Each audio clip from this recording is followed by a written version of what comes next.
Good evening and welcome to the first ever episode of the Okoa Uchumi podcast. We are streaming live from our brand new studios at TISA. We are happy to announce that the studios are now ready for recording, and we believe and hope that Okoa Uchumi partners, friends of Okoa Uchumi, will make use of this space to continue with our advocacy. So today we'll be discussing this issue that is affecting more than 1 million citizens, about the budget cuts.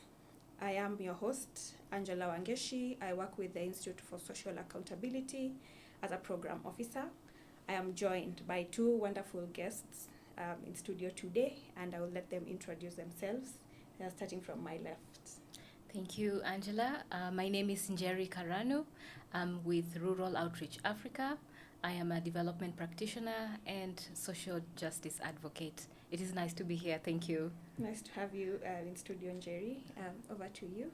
Good evening. My name is Grace Wendorf from the Technical University of Kenya. It's an honor to be here tonight. Thank you so much for being here. So our episode today is we are calling it Budget Cuts. We are looking at the hidden costs. So we are looking at the budget cuts that have gone into a number of sectors. Today we'll be looking at health, education, and agriculture because we believe they are key for the citizens and for the economy of Kenya. And so to start us off, maybe Njeri, you could speak to the budget cuts that have gone into agriculture and tell us, what does it look like? What are the impacts on the smallholder farmers, especially in the rural areas, and especially when we talk about rights, human rights. We know that right to food is a basic right. So you could also speak to that and maybe help us understand what exactly does that look like. Yeah. Thank you, Angela, for this opportunity to talk about how fiscal spending and these budget allocations are going to affect the right to food, but also the livelihoods of smallholder farmers who feed us. Yes. So with this current budget, I think they have allocated about 42 billion towards agriculture, majority of it going towards the fertilizer subsidy. So it's a very small allocation compared to the national budget, 3.9 trillion. Yes. Really, it's a really marginal investment in agriculture that contributes 30% to the GDP. So the level of investment and the contribution of agriculture to GDP, these do not align, they do not match. About smallholder farmers, they produce 75% of the food we eat, consume locally here in Kenya.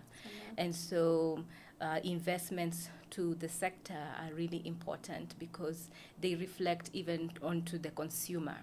So with budget cuts and reduction in spending in the sector, it's going to raise the cost of production of farmers, and this is crops, livestock, and fisheries.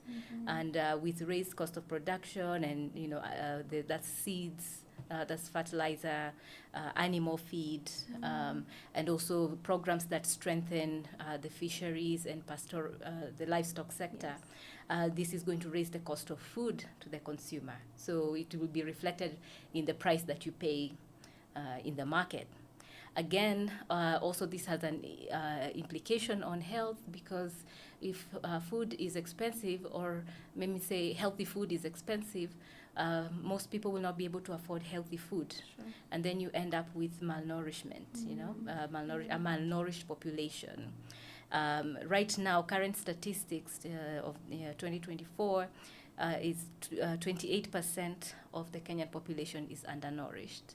So that's from undernourishment, wasting, stunting of children under 5, also undernourishment of pregnant and lactating mothers, but also people who cannot access a healthy meal, healthy food, and this has implications on health, with the rise of NCDs.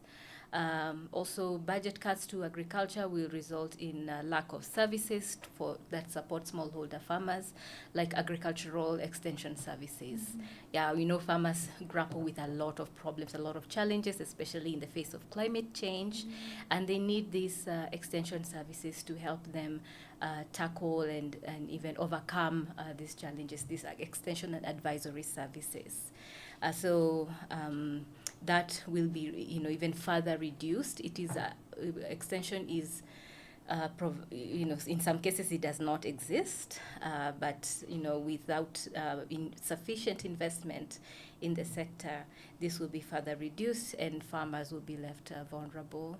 Again, also with a reduction in investments in the sector, it will result in reduced economic opportunities in rural areas. Farm, that includes like farm labor, transport, just economic activities in rural areas will be reduced because, if there are no investment in the sector, farmers will prefer to embark on off-farm activities, and, what that means is also, it would also show, by food imports, would have to import food to satisfy the local demand. It's quite unfortunate, and it's quite a lot that I believe the citizen will be undergoing with this. But maybe to you, Wendell, we have also seen allocations to education, and I believe there have been budget cuts as well. Yep. So you could also help us understand what does it mean. We have levels. We have the primary and secondary, we have the TVETs, and we have the college and the university education. So maybe to start us off, you could speak to the TVETs.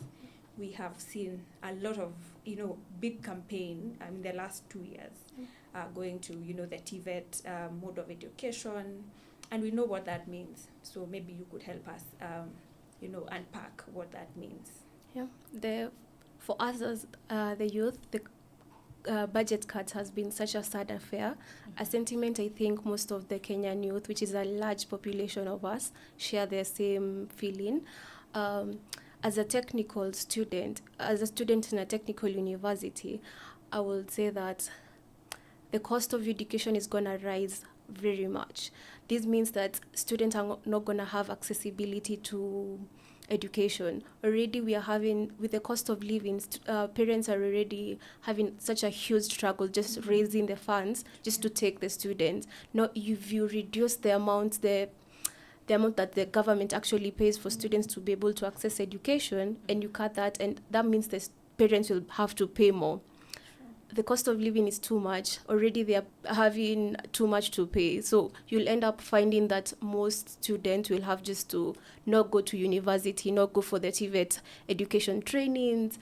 And then you find that we'll end up with a generation that is not educated, which is such a big danger to our economy, because we need the advocacy for the TVET programs is because we actually need the hands-on skills that to grow the economy. So just having students not going to, they're brilliant students, there's a lot of talent, but because of just financial struggles, they won't be able to access the needed education. So for the students, already we're struggling because the cost of living is too high. It's going to be impossible to actually have. Already as a student leader, I find a lot of students just calling me and telling me, we can't be able to actually afford university right now, so I will have to take a gap year just to go and do some manual labor work and be able to raise the fee. So imagine now the fee being, even doing the work itself, they won't be able to actually raise the amount required for them to actually afford the education. So for us, we will just find a lot of students not going to uni. Then even already with the technical skills that are needed, we need a lot of equipment in our universities just to stay up to date. Technology is moving so fast. So we actually need to have a review of the curriculum and update what we are learning. When you're reducing the funds, that means the lecturers don't have the facilities or even the the time and opportunity to actually do that. So you'll just end up finding that the quality of education that is being taught at the university will actually be not what the industry requires.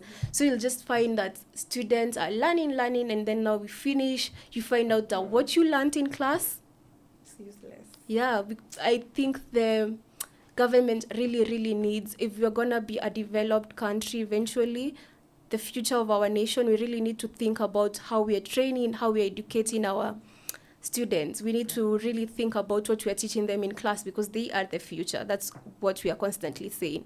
So we invest in the young people, invest in good education. That is the only way we are going to have a better Kenya in the future. Yeah. And I totally relate with the sentiments. We grew up knowing that education is the key to everything. So when they take that away, you kill the dreams. I don't know what else we have left for the young people and for our economy at large. But maybe moving back to agriculture and the resilience, climate. We've seen a lot of problems with climate change, unpredictable weather patterns, and then here we are. So maybe Njeri, you could speak to that in what that means to even the future. What are we looking at?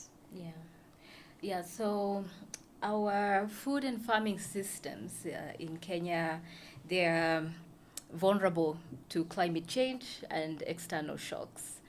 By nature of how we produce our food, agriculture is mostly rain-fed. So this, like you said, we have this kind of year in, year out, we have drought followed by floods. It's almost become a pattern, and those who are most affected are those who are in the ASAL areas, the arid and semi-arid lands of Kenya. So they are most affected by the problem of drought, but also hunger when we have drought and farming. So what climate change contributes to is crop failure, even in the areas that are productive. When rains fail to come, or it's a reduced amount, or they come for a very short time, farmers experience crop failure, and it's a blow to farmers because already they have very small incomes. And they have invested, say, in buying the fertilizer, buying the seed, and invest farm labor to help them plant. And if you have crop failure, that's a big loss to a household.